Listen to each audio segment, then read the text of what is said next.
Yo, Nets world, broken. We're broken. I saw you tweet that, but I read that as like Brooklyn, but without the Because I used to always put the Brooklyn with the screaming emoji and big yeah. like that. No, this team, this franchise is physically broken. Mikal Bridges broke his wrist. Day'Ron Sharp broke his hand last night. But then, like, they're fundamentally broken. They don't want to listen to the coach. Oh, that's right, because this is an interim head coach for like another coach that should have never got the opportunity to be the coach because he was the interim head coach after they fired Kenny Atkinson. But whatever. Just like how many stupid fouls, like the Claxton tech last night, the flagrant foul, Cam Johnson with that dumbass foul late in the game. Not the first time we've seen him late in the game in a clutch moment, just not be clutch. We're absolutely broken, man. Trysta Krick has been nice enough to join us. She's a host on BetMGM at night. She also hosts the Heat Check podcast. If you actually subscribe to our podcast, sometimes they put her podcast into our podcast. She's down dope. with Odyssey and WFAN. Trysta, I'll let you get a word in before we hit the intro. Yeah, man, I'm happy to be here. I think I've been talking about this Nets team with people who are like either used to represent players that were on the Nets, and just like the whole thing for me is it begins and ends with Sean Marks. It's very similar to when you talk about other New York teams where it's all about the leadership, and it's stunning how much lack of like when James Harden is coming out and saying that it's unorganized and we need more structure. KD, we need more structure, and then they fire Jacques Vaughn, and the players come out and say the same thing. That's spanning multiple coaches now. So you have to think that there's something happening up at the top. It's just ugly. It's really ugly. Sean question marks. That's what we started calling him, Sean question marks, because there's too many question marks. And the biggest question mark is like, how do you keep your job? Talking Nets, episode 231 with Trysta Krick. Let's go, man. We're doing that Brooklyn Nets talk right here on Talking Nets. Brooklyn, we go hard. Go hard. Talking Nets. Hosted by Keith McPherson.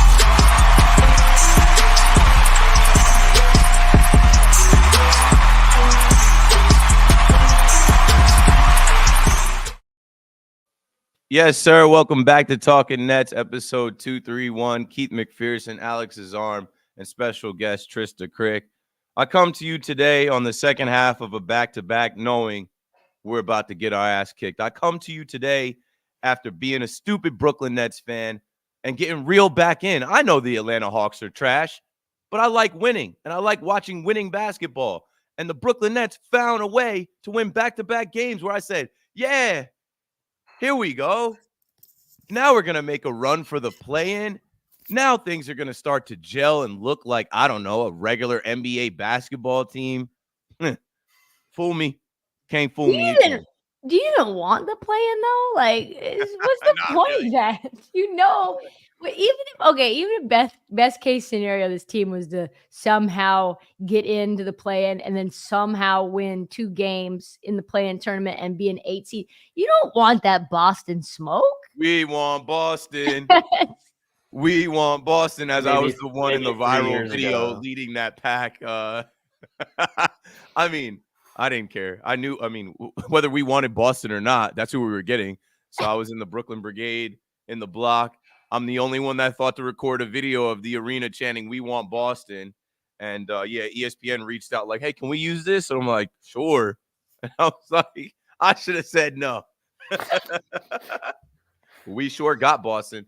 Trysta, I always talk about the fact that these guys have been swept out of the playoffs 3 out of the last 4 years. They got swept by Toronto out of the bubble. They got swept by the Boston Celtics with KD and Kyrie. And then they were swept last year by the Sixers without KD and Kyrie.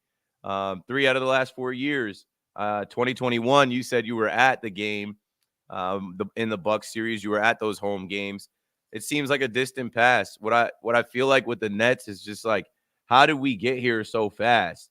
There's been a lot of miserable times in the Nets fan history, but the vibes are extremely low. The vibe check has got to be like about as bad as it could possibly get right now.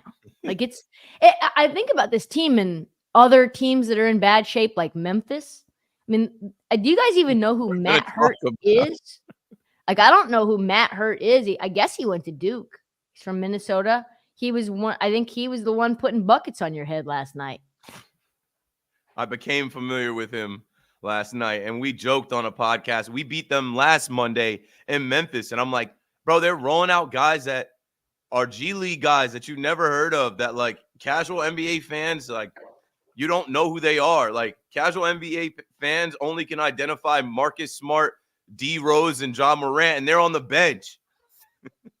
They're in street clothes. Jaren Jackson didn't play in that game either, did he? No, he didn't. He was out. Yeah. They knew they didn't need anybody to beat the Nets. The Nets took them lightly. The Nets, if I pull up the stats right now, which I did this last night on WFAN, and I try not to even talk about the Nets on WFAN because it's a waste of airtime. I already mentioned that they're broken, like they're physically banged up, hurt, right? Ben Simmons, he's not even worth mentioning. Cam Thomas is in a walking boot. Mikal Bridges hurts his wrist, but since he's Iron Man, he tries to stay in the game and play. You guys saw his shot, and he's such a long arm, flick of the wrist guy. Like, once his wrist is hurt, his right wrist, they should have taken him out of the game. But if I look at the box score again and you go and look last night, I'll screenshot it and bring it in here. The fouls and then the foul shots. Like, this team sucks. It is what it is. The funny thing is, there was a conversation floating around yesterday on Nets Twitter about Nick Claxton going to Memphis, and in return, the Nets getting Luke Kennard. And there were a ton of Nets fans on some shit like Luke Kennard isn't a good player, as if we have a ton of good players, as if the Nets are above a Luke Kennard, who I think had 25 last night.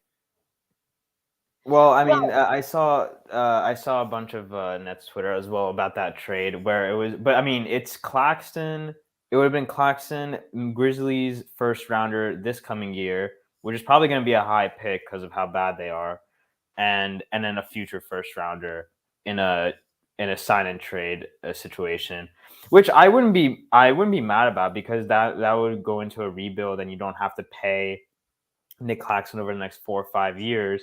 I mean, either way, I don't mind if Claxton stays or goes because he's a young player. He's got, he has good capabilities. I think if he gets I've been saying this for a long time about Claxton, and I mean, we'll talk about that. That technical completely ruined the momentum. Like that, if he didn't have that, dumb. Then I think we go on a bigger run, and I think we end the third quarter well. But with Claxton, when he had a legit point guard, I remember KD was out for about a couple weeks before he got traded, and it was Kyrie and Claxton. Claxton was literally averaging a 20-point triple-double, a double-double every game, and was still defensively great. So you just if he goes to Memphis, John Morant will get the best out of him next season. But despite all that, the Nets won't make that trade because it's too smart of a trade to make, and we don't make smart trades. So don't do anything smart. There's nothing smart about the operation. It's broken. No, and you're right, because here's the thing that's the biggest issue, and any other organization that gets 2 first-round picks for a player like Claxton is going to find especially a high first-round pick, is going to find a way to maximize that. But I was looking back today at everybody that Sean Marks has drafted. The only good pick that he's made since 2016 is Jared Allen. I don't think Cam Thomas was a great pick. I know that it was late first round, so you're getting it's fine, 27. I'm sure if I look back at that draft class, there's probably other guys that would have been better. But Noah Clowney and Whitehead, it's just, you look at what he's done over those 8 years, and I don't really know. So if you have 2 first round picks for Nick Claxton, what is he going to do with it? Can he evaluate? To be fair, yeah, no. I mean, again, Claxton, I mean, the reason why I'm okay with him staying is because if you do still go into a rebuild, he's still very young, and he is a good. I think I would say Sean Marks has had 4 good picks in his tenure. Nick Claxton's one of them because I think he was the first pick of the second round. Yeah. Cam Thomas, like you mentioned, because if you do a redraft of that year that Cam Thomas was drafted, he'd probably go around like that 10 range. He'd definitely be lottery pick 100%. And then I don't know about that. Jared. Oh yeah, if you look at the draft again, like there's some players that were picked higher than him, where you're like, are they even like rotational players? And then Jared Allen, absolutely, I agree with. And then, I mean, before the injury, Karis LeVert looked really, really good, and now he's sort of just like a role player. He's a six man for the Cavs, and he's still a decent player. He's just not like all-star level, but Jared Allen has been, like Cam Thomas has shown flashes, and Nick Claxton last year was fantastic as a defensive player. So I mean, he's if I were to give a positive to Sean Marks, which isn't many, he's good at finding decent talent at the back end of a draft. So which is don't why give him a lottery pick. I know, which is why I'm so adamant and trying to go to a rebuild, because that's the one thing he's decent at, and then he just wants to go all in for another time. A rebuild? You speak of a rebuild? Shout out to Ree Wallet. She said, a reminder, the Nets willingly stayed the course at the deadline despite offers to reset its original clock. After we lost last night, people were like, wait, this is the squad? You didn't want to give up picks for Mikal Bridges, right? Like, wasn't there a rumor that Houston wanted to give us some of those picks back? Yes. But they were so set on Mikal Bridges, Brooklyn Bridges. That's your man's. Like, come on, yo. What are we doing? Like, I get it that Mikal Bridges is an Iron Man. He plays every day. He's a good personality. Like, he's a good guy. But, like, it seems like this is not, like, they're not doing good business. He's not a 1A either, right? Like, if you could have gotten for at one point, I know that was what they were offering for Mikal Bridges. That you have to do that. And you're probably getting some young players as well to match that salary. Mikal Bridges was one of the most coveted wings in the league. I don't know if he's that as coveted as he was when he came in, right? He had those huge nights right when he got traded from Phoenix. He had some like massive production where they were thinking, oh, maybe we do have a 1A, but he's not. He knows that he's not. He's probably the third best player on a championship team. Yeah, I mean, on this team, they seem to think that Ben Simmons is going to be something. Let's go there. Injury report. As my new chant for the Brooklyn Nets, you'll hear me in the arena tonight saying, broken injury report. I hate to lump Cam in. I think I saw a video of Cam Duncan.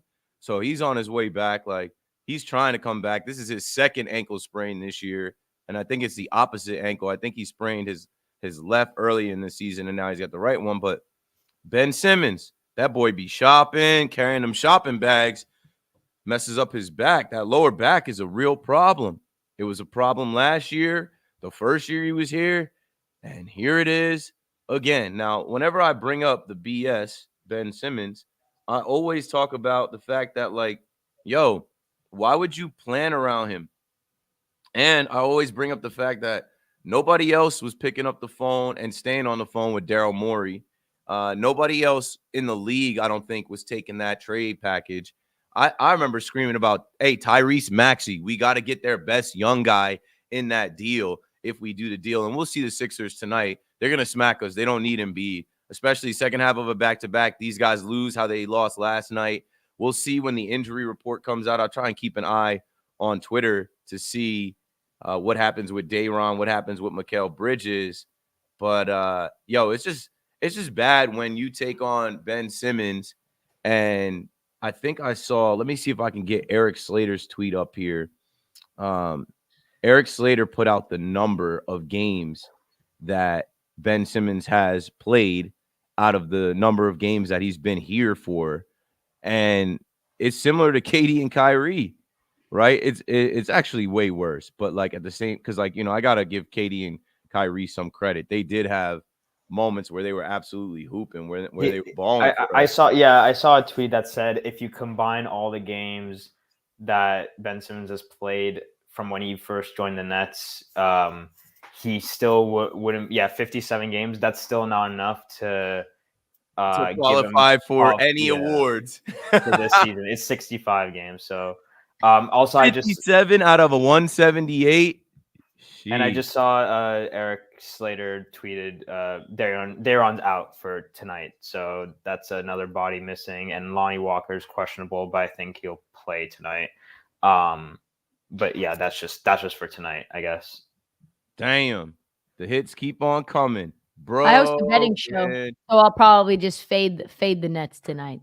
Yeah, whatever the number is. Right. Let's see. Take your time. Go on the app right now. Yeah, see what it is. See what it is. So the line looks like it's 3. Wow, only 3. Yeah, I gotta do that. Up. Gotta do that. Yeah, maybe 10.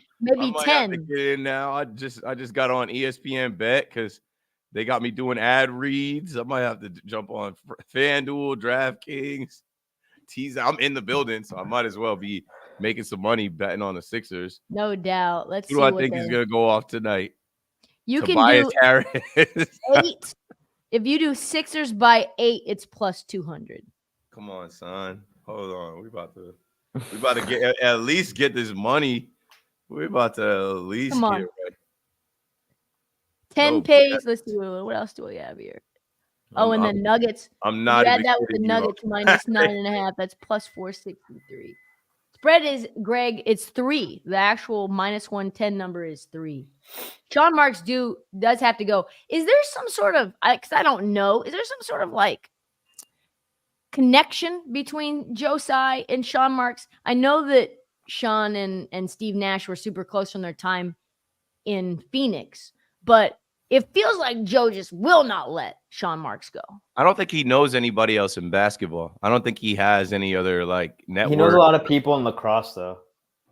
It's just like Steve Nash. Steve Nash and him own a lacrosse team or something like that. Yeah, maybe he should go out and try to get. It would be interesting to find because Kevin Ollie's not going to be it, right? Like that's just not going to be it. No, he's got some sort of connections in the women's game. He could try to find a crossover there. Obviously, the Liberty have been run pretty well. It's just a stunning development. Yeah, I mean, with the coaching search, I think we talked about some people on the short list like Mike Budenholzer, Kenny Atkinson. But it honestly first depends on what the. Would Atkinson even come back? He would pull a Steve Clifford? I don't know because he wants an opportunity to be a head coach again, and that's the only opportunity. Maybe he turned down Charlotte. That's what I was about to say. Yeah, he turned down Charlotte. But the Charlotte Hornets. We just lost. What's Buddy's name that just left the Brooklyn Nets to go to the Charlotte Hornets? Peterson, right? I think. He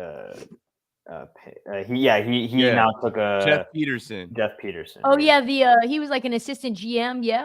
Yeah, he was part of our front office. Now he's the GM now for the Hornets, and that just like that kind of shows you like where we're at right now because he would have been someone good to actually replace Sean Marks, and now he's going to a place that doesn't really have they don't have a good coach. Steve Clifford's not a great coach. All they have in terms of future they just got assets. hit into the game. They just locked the if you can see where my fingerprints are, they just locked the Nets.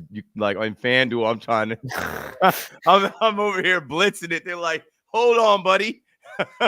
What do you know that we haven't gotten wind of yet? I'm like, it's on DraftKings, it's still up. I took Sixers minus 8 plus 200. That's a nice little.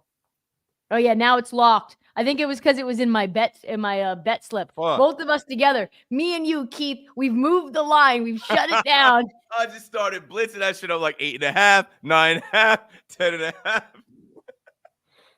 Yeah, going back to like what the Nets might do. Like a Pim name slip back. He talks about. Yeah, I know that I was about to bring up LaMelo and Brandon Miller, but like. Are they really in a better position than us? Honestly, we're both in terrible positions. Charlotte are a poverty franchise just like us. So it's not like comparing. It's not comparing anything like NBA royalty. And with Kenny Atkinson, if he does become available, I think he does become available now. Now that Steve Kerr sign that contract extension. I think he wanted to stay maybe because Steve Kerr wouldn't extend, but now become the head coach for the Warriors. But I think now maybe going into the next season, he might go for a head coaching job now. Yo, is Yeah. Brunson gonna play tonight? I know this isn't talking Knicks, but is Brunson gonna play? The His Knicks knee. are only -2.5 He's in the questionable. Garden. I want to say the Knicks are like 3-7 against the spread in their last 10. I don't know if I could put my hard-earned money on Knicks. Yeah, ESPN Bet has it locked right now too. Let me see. Yo, Yeah, it's they locked know. on DraftKings too. Something's up. They're like, Something's wait. up. These guys aren't gonna have any players tonight. Damn. The Heat are signing Patty Mills. Would you look at that? Yeah, I just saw that. Of course. Wait Nets till player. the playoffs when the little Mighty Mouse is running around knocking down threes for them. We're gonna be like, oh, okay. Yeah. The Nets. The last time the Nets were really fun was that the D'Angelo Russell year. That was like a really fun team. Super. Yeah. No, I mean it was. Some of the fans wanted him to get traded from the Lakers back to the Nets this year. But people, I've said this a bunch of times. Like how people say that team was more fun than the 2021 Nets is like vibes, not stats, not winning, just the vibes. Yeah, just vibes. Sure, okay. Staying up to watch them beat Sacramento that year made staying up for a game like that worth it. It was like that's why you're a fan. That's why we watch. That's why we're miserable. Like I am miserable watching this team night in and night out. And I know it's my job, and I know whatever. I'm a Nets fan. I'm on the radio. I have Nets podcast. But, like, I like to win, and I like to see, like, good basketball. I have League Pass. I can watch other teams, but it's not – like, I don't have an attachment to them. When I watch the Nets, even last night, I'm like, bro, they're bums. They're bums. Well, you know this, Keith, from being on the fan.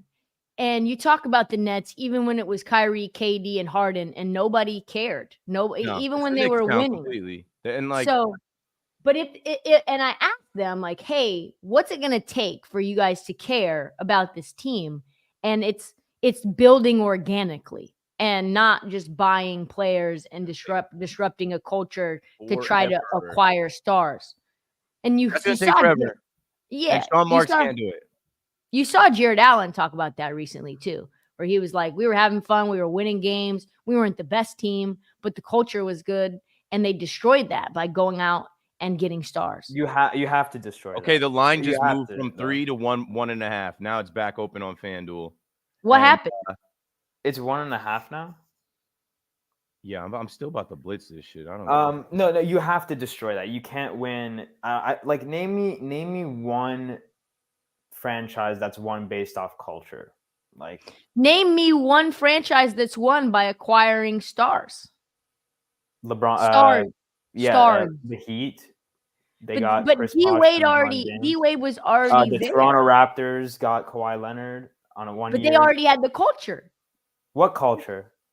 Toronto had been fighting against the LeBronto, right, for a long time, right? You had a bunch of dudes. Like you had the Bucks got Drew Holiday. I can go on. So Drew Holiday's not a star. Drew Holiday's not a star? Drew Holiday is not like a star. Yeah, but he's a top 25. Like at the time, he's a top 25 player. Drew Holiday is I love Drew Holiday, but let's not act like going out and getting Drew Holiday when you already had Giannis is the same as ripping out or an organic build to get James Harden. Yeah, it's just I'm just saying that's I've said this multiple times that it's so rare to not have at least like if your top three players, at least one of them has to be from a draft, like a homegrown type of player. Like I mentioned all those teams, and they had to go out and go all in and try and get that like one star, But the Heat had D-Wade, the Raptors had. I mean, Kyle Lowry wasn't really drafted, but he was there forever. So Pascal Siakam, that's one. The Bucks had Giannis. The Warriors had Draymond and Steph. So and Clay. Yeah, and that's why I always go back to trying to go for a rebuild, because then it would actually make people care. I mean, in terms of New York, like when KD, Kyrie, and Harden was here, a lot of people weren't talking about it as much as they should have. But at the same time, every time I looked at, the highlights of like each views on YouTube, the Nets would always have the most views of anyone because they were just, box office. So it was just, it just, I guess like someone said in the chat that the vibe was different, but it was different because we actually had expectations, with that. The reason why that team was so fun in the 18-19 season was because we had no expectations at all. The year before that, we only had 28 wins. And we had basically the exact same team apart from like Ed Davis and Jared Dudley. So, it's just, it is different, but you have to have at least one A on your team to go all out. And, the Nets were never, if the Nets just, there's so many Nets fans that say that, oh, we should have built around D'Angelo Russell. I'm like, well, D'Angelo Russell's like a third option of a 10 seed now. So like, now what? Yeah, I don't think building around D'Angelo Russell was a great idea. No, but I think that it was a very fun team that was on its way to build momentum. And I think when you just buy stars, you're seeing this with Phoenix right now. We're just going to bring in KD. We're just going to bring in Beal. And then we're going to have our existing guy in Booker. And then you basically, D'Lo was an all-star in that year. But you're basically disrupting all the depth that you have and everything that you've been able to grow, especially with the new salary cap rules. And so you've got like a 7-guy rotation, and that's including Grayson Allen. The Suns, if everything's not perfect, they're fucked. They're absolutely screwed. That's why they're in the play-in tournament, right? So you kind of have to say, all right, what are we building? What is this? What's the chances of KD and Kyrie staying here long term when all they do is bolt for new teams when the situation's not perfect? And then you get a guy who like never has coached before, can't instill culture at all. Now it's Nets minus 1.5. Is Tyrese Maxey not playing? They might be resting somebody. I still took the Sixers minus 7.5. Same. Better value for us. Like the thing is the second half of a back-to-back, and these guys fold. And like with Kevin Ali, there was a we'll go through. Oh, yeah, he is out. Tyrese Maxey out with a concussion. Yeah. Who is? Okay, what did I say? I'm about to load up on Maxey, Tobias Harris. Tobias Harris made threes. I think you get plus money if he makes 3 threes. I know that's probably like not going to happen, but it might in Brooklyn. Yeah, so I mean, if you look at just you can't have no culture on a team. You can't win with just culture, but you can't win with just stars. That's absolutely true. I absolutely you need a combination of everything, but also you need luck. Like the Nets were the most unlucky team that year in 2021. Even if Kyrie didn't get hurt, we'd probably win the championship that year. Without, because then I'm Harden, tired of hearing that. I know. I have to go back to it, but then Harden wouldn't come back and force his hamstring. So I don't want to go back to all that. But to build a championship roster, you need a bunch of things to go right in terms of luck, but you also need the right coach. You need the right superstar or face of, I guess the franchise. You need everything to go from top to bottom, and you need role players that buy into the system. But right now, the Nets have probably zero of that right now. I mean, the Sean Marks, again, I appreciate Eric for coming. I follow him on Twitter. He's great reporter, and him talking about how Sean Marks wants to go star shopping again. It just did you not learn from the not even just last time? Again, with the KD, Kyrie, Harden trio, I saw that more as just everything that could have gone wrong went wrong. And it was a whole culmination of things. But even when you go back to the KG, Paul Pierce, Jason Terry days, look at the Celtics. The Celtics, the reason why they made every year the conference finals and NBA finals once is because of us. I mean, to be fair, Danny Ainge is a god at drafting insane players. But at the same time, you just need you need a balance of young players, homegrown. You need that one star. You have those gritty players like a Pat Beverly or something like that. So it's just a culmination of things, and just right now we're just miles off it. Yeah, and the roster doesn't make any sense either. Doesn't there's Yeah, just, it's unbalanced. you have too many wings, which is crazy. You have no point guard. I don't know why Dennis Schroeder's on this team. I forget he's there on a night-to-night basis. Because Spencer Dinwiddie just was a negative contract, so at least we got And something. needed out a of point it. guard because Ben Simmons is never healthy, and that was the option they could get at the deadline.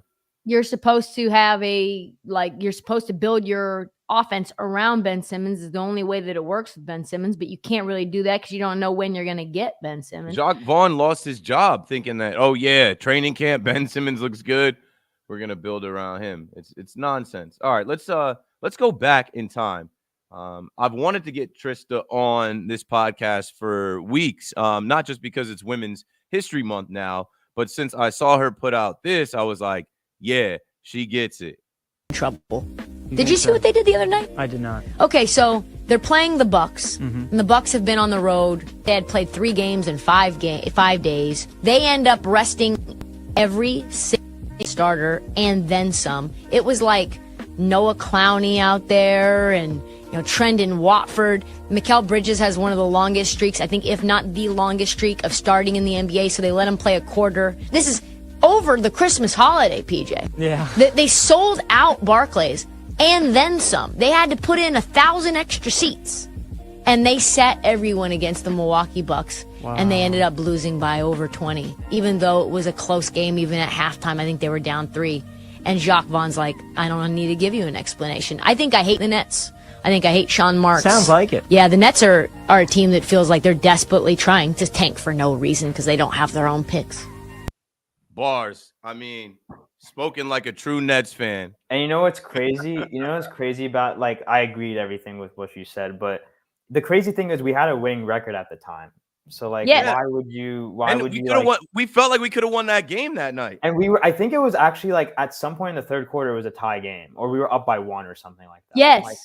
Like why? Like, it doesn't really hurt to play some guys an extra 15, 20 minutes. I don't. It just didn't make sense. They got fined $100,000 for that dumb shit. And then when the trade deadline ended, someone actually asked Sean Marks, like, was this the sort of start of the end of Jacques Vaughn? And then he said that wasn't just his decision; it was from like a culmination of people. Obviously. I'm like, then, so he's the scapegoat now. Like, Jacques Vaughn, he's not the right coach. Obviously, I've gone on to say that about Jacques Vaughn. I think, again, nice guy. He was with the team for a very, very long time, but he just had a system that was flawed. And he kept on, he was too arrogant to change it, and he didn't have a plan B. But going back to that Bucks game, it just shows you that this organization just does not prioritize in winning, honestly. It just more prioritizes on getting the seats filled. That's what Joe Tsai at least thinks. Joe Tsai is a business mind. He's not a basketball mind. Yeah, the thing that is interesting to me about Jacques Vaughn, from what I understand, is that he was being told basically what to do in terms of who to play, how much to play him. He was told, okay, this is why we have to play Ben Simmons more. This is why we have to play this player more to increase their trade value, which that obviously did not work. And then he was telling Spencer behind, Sean Marks' back, we need you to be more vocal. We want you to be able to lead this team. Like, your assist ratio is higher than Cam Thomas's. You need to assert yourself. And it's like, no, Jacques Vaughn, you need to assert yourself. You can't be telling the team one thing and then go back behind the team's back and tell individual players the exact opposite, when it's very clear that whatever the decision that you've made for the quote unquote team isn't your decision. That's the thing that I don't understand, is you're either the coach of the team or you're not. You can't go down being somebody else's scapegoat. You have to institute your own plan. And if you go down because they don't like you doing that, then at least you're a man doing it your way and not just you're falling on somebody else's sword. Yeah, I'm still looking at I'm like, all right, is Mikal Bridges going to play? Of course he's going to play because he's Iron Man. But is he going to be effective because he had the wrist injury last night? Is he going to be able to shoot? Because if he can shoot regular and he can score 25, 30 points, then they could probably win this game tonight. But man, the Nets are just they're trash. So going back to last night, Memphis had just 9 available players, not including Jaren Jackson. It didn't stop them. I mean, I'm watching the Yes Network, and they're telling you before the game, notable players out tonight. Morant, the whole starting lineup. They also, and here's the key, they came in on a 5-game losing streak. So do I think they can beat the shorthanded Sixers tonight? No, I don't. And I'm actually about to put some parlays together for like Tobias Harris, which is hilarious. I feel like it's one of those games that actually like flips on your head because like it watching that I for some reason I did actually watch that game last night, but watching it just felt like the energy was so low that it was like they were saving it for tomorrow or tonight I should say, and that they took them lightly completely. Yeah, and they didn't give them enough respect. You know, I mean, look, I know the Grizzlies are a bad team, but it's not like these are bums. Like Gigi Williams, good player. John Conchar, good player. So like these are guys that they got a good coach. Their coach saw the game last week. He was like, we could beat them. Yeah, we could beat them with what we got. They're not that Taylor good. Hendricks is a good coach. Gigi Jackson probably would be the number 1 player taken in this year's draft. This year. He came out a year early. There's a lot of like Jonathan Givony. I mean, you look at how big Gigi Jackson is. The reason he's getting his opportunity, obviously, his jaw's out, but he's like 6'7", 6'9". Oh, did I say Gigi? I said Gigi Williams by accident. I meant because I think there's Vince Williams. Yeah, Vince Williams, Gigi Jackson. Yeah, I mixed them up. Yep. But yeah, like these are nice like pieces to have. Like these are 2 or 3 guys that when everyone comes back, they'll be rotational pieces of a playoff team, and you could potentially also add Nick Claxton to that team, and you have that starting 5 of something like a John Morant, Marcus Smart, Desmond Bane, Jaren Jackson, Nick Claxton. I mean, that's a really, really good starting 5. That right there is a culture. That's a cultural, you know, because you have your homegrown guys, you have your superstar in John Morant, you have, you know, grit and grind. You know, that's been the like mantra of the Grizzlies. The Nets, like, what is their what is their culture? Like, that's what I'm trying to find out. We had that like 1 year, 18, 19, but like, what, just we go hard. I think that's what it was. But like, and that's true. But like, what they lost it, dude. Yeah, but like, yeah, like what, like for a little bit of time. The problem with Sean Marks is that we don't have to go back to that exact culture. We can create one ourselves, but it doesn't have to be that. But that's what they thought they were going back to this year, right? They were saying, okay, we got the superstars, the divas out of here. We're going back to Brooklyn grit. We're going back to just guys that lock in and hustle and die for balls and play hard and pass the ball, share the ball. And it's not all about one guy. Of course, Mikal Bridges is the main guy, but any night it could be Cam Johnson or Cam Thomas or Lonnie Walker, Dennis Smith Jr., like these journeymen put together, Dorian Finney-Smith, like, you know, these guys are going to be competitive, and they were in the very beginning of the season. But as you all know, the beginning of the season doesn't mean anything. And now they've lost that identity of like Brooklyn grit, trying to get back to where they were when the team had like lesser players, but they were having fun. They were winning games. They were dancing on the bench. The whole D'Lo, Karis LeVert, Jared Allen, Theo Pinson, Jared Dudley era that attracted, KD and Kyrie were like, oh, cool, Brooklyn, hip hop. They got this whole like certain look. Even KD talking about, oh yeah, they wear all black. They just go out and hoop, handle their business. That's what he wanted to be a part of.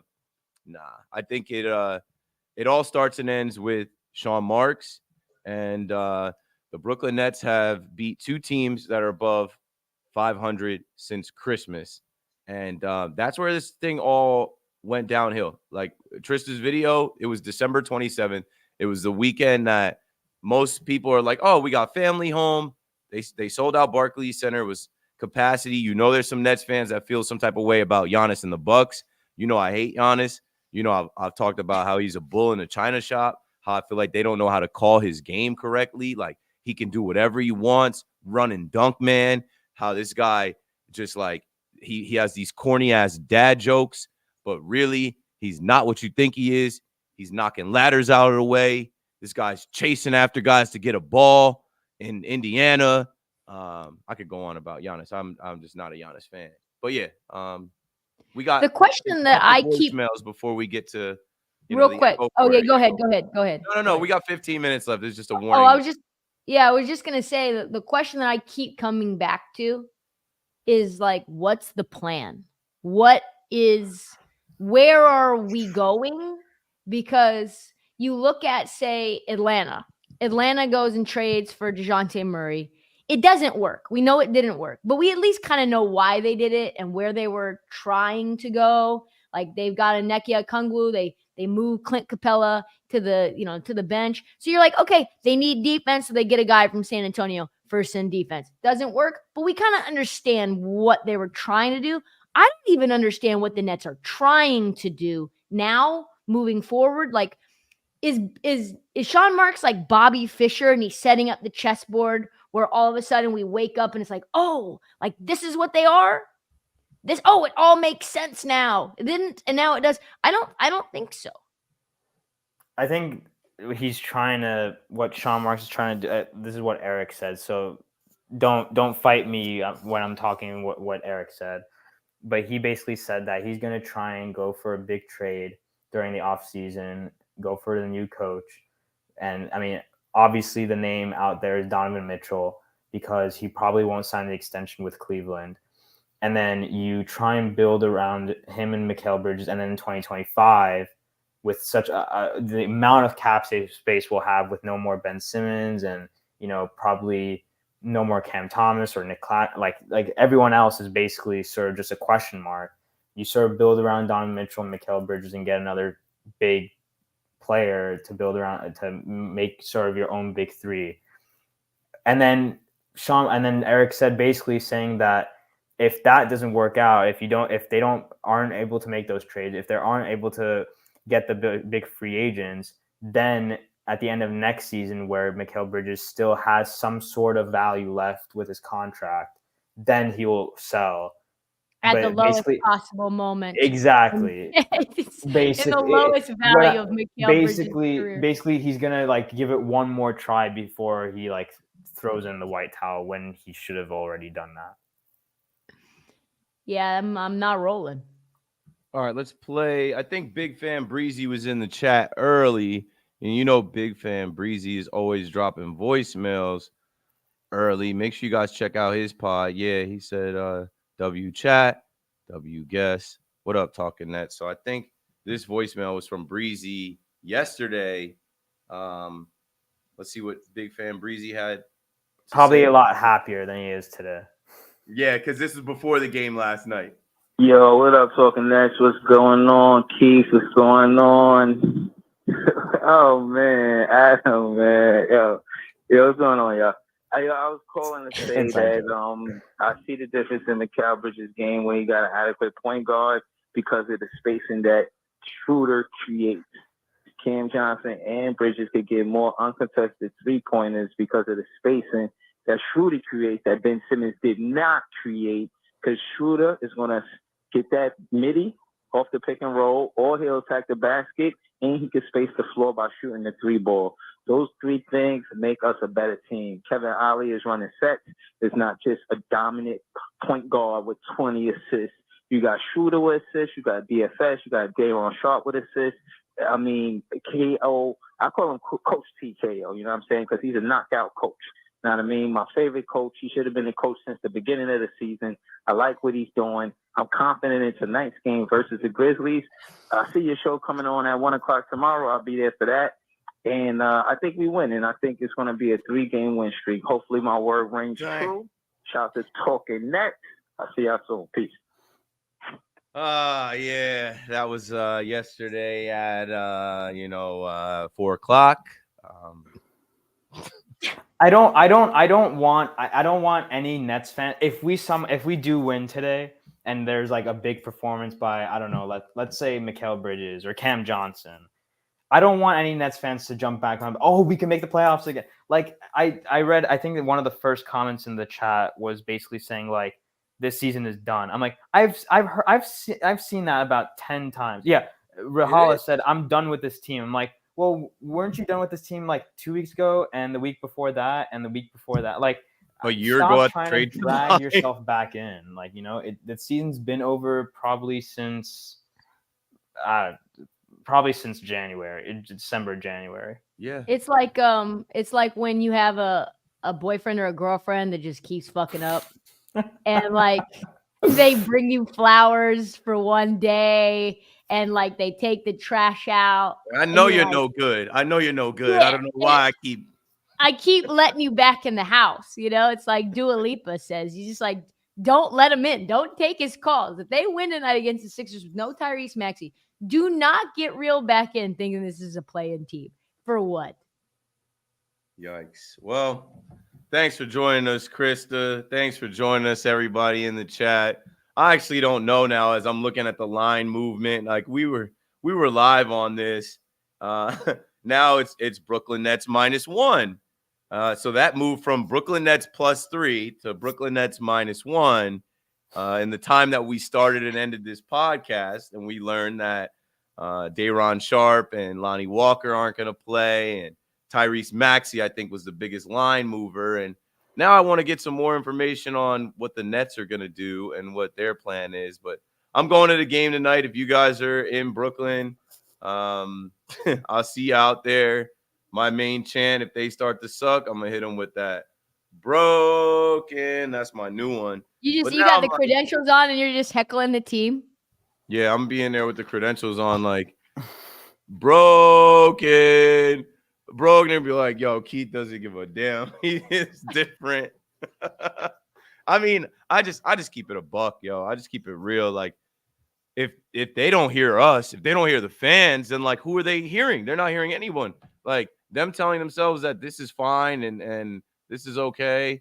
T-Rexy, what up? You late, bro. We know. Maxey is out. We know Maxey's out. We had a whole thing on it. I put 100 on the Sixers -7.5. Plus 200. Good value. Yeah, well, let's see. I still think that could happen. I think the Nets are beat up. I think they're physically just out of it. They lost to the Grizzlies last night. It's the second half of a back-to-back. Yeah, that's all we got, man. So we'll catch you guys next week or maybe later this week. Probably no, what's today? Tuesday? Probably next week, man. This team is cooked, but maybe they get a win tonight. Maybe something crazy happens. Maybe Cam Johnson goes off. He was going off during the weekend against the Hawks, and then things change. But Trysta Krick, let people know where they can find you at. Thanks for joining us. Twitter, find me Trysta_Krick, not Krista, TRYSTA_Krick. I know it's hard. It's like the K and the T. You don't know which one's which. And then TikTok, you can find me at this heat check. You can get me on Instagram at Trysta_Krick as well. And then show Heat Check comes out 4 days a week, Monday through Wednesday, and then Friday as well. And then also WFAN this weekend, I think right after the Nets game, I'll be on. So 10 to 2, something like that. And then also Monday through Friday, betting show 7 to 11, Bet MGM tonight. I think that's on the Odyssey app. You can get that on a bunch of different radio stations as well. T-Rexy, you a fool. You was definitely in those Nets Twitter spaces last night. He said, yo, what's worse than losing against the Memphis Hustle? It's their G League team, their G League affiliate. Yeah. What's worse is losing a back-to-back here when we did the episode, I think a week ago, and we looked at this stretch of games against the Hawks, the Grizzlies, the Sixers, and we're like, yo, they're supposed to go 3-1. They're supposed to go, and like, no. I'm pretty sure we actually play the Pistons later. Pistons next. So yeah, it'll probably that would be worse. That would be worse probably. Yeah. I remember last episode we were looking at the upcoming schedule and we had some optimism. We're like, yeah, whatever. The Magic game was embarrassing, but they have an opportunity to go on a little bit of run with this upcoming schedule. The Pistons, the Hornets, and I think I was like, I'm about to pull up the schedule right now. I was like, they definitely win 4 out of these next like 6 games, right? Nothing is certain. Nothing is definite. They beat the Hawks, handle business at home. They lose to the Grizzlies. They probably lose to the Sixers. They should go beat the Pistons, but the Pistons been obviously fighting a little different in these last couple of weeks. And man, I don't know. I don't care. NETS, now end the season. Oh, I like that. You guys all kinds of little wordplay. I Love mean, that. this is what you got to do as a Nets fan. You got to figure out ways to just laugh through the pain and survive the miserable season. We've got like 20 games left. So you guys know how we end this, man. Let's go Nets. Let's go Nets. Brooklyn.